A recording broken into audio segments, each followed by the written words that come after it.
Greetings and God's peace be with you. It is the last week of Advent. The fourth Sunday was just the other day, and this evening we gather at St. Francis on the longest night to pray Compline together. Our time of waiting is coming quickly to an end. Our time of preparation is drawing near.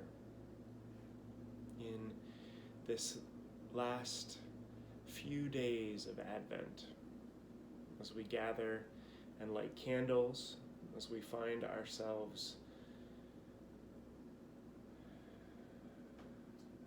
breathing in the presence of God, as we find ourselves perhaps a bit frenzied, perhaps running faster than we would like to be, driven by God knows what, to do more than might be possible. This Advent time is often fraught with all sorts of intensity and expectations of outward things that we need to get done to try to make things perfect. And yet it's into this space, the space of stillness, that Christ enters in.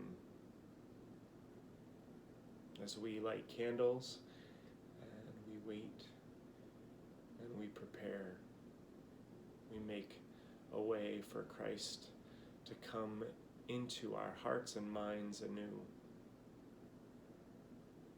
I know for me, it's easy to get swept into the fast pace of all that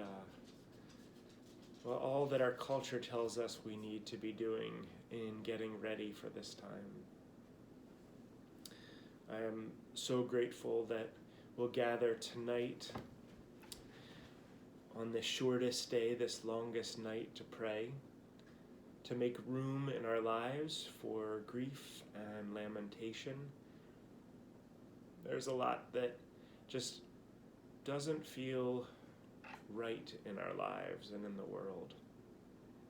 It's okay to recognize that. In fact, it's important to recognize that and to make space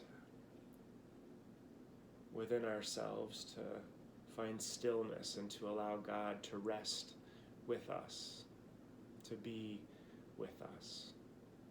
One of the appointed readings for today comes from Psalm 46. God is our refuge and strength, a very present help in trouble. Therefore we will not fear, though the earth should change, though the mountains shake in the heart of the sea, though its waters roar and foam,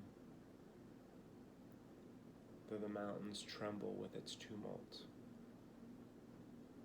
There is a river whose streams make glad the city of God, the holy habitation of the Most High. God is in the midst of the city. It shall not be moved. God will help it when the morning dawns. It goes on to write, Come, behold the works of the Lord. See what desolations he has brought on the earth. He makes war cease to the ends of the earth. He breaks the bow, the bow, and shatters the spear. He burns the shield with fire.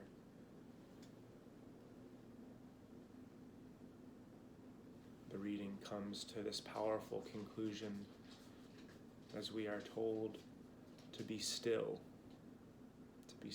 and know that I am God. To be still and know that I am God. I don't know if you can see this inscription, but it was a gift given to my spouse and I on our wedding day many years ago, but it hangs above our door. The reminder is important. It's profound not just in this season of Advent, not in this last week of Advent as we wait and prepare, but always to find time to be still and know that God is God and we are not. Sisters and brothers, fellow siblings in Christ, I pray that this Advent season is what you need for it to be.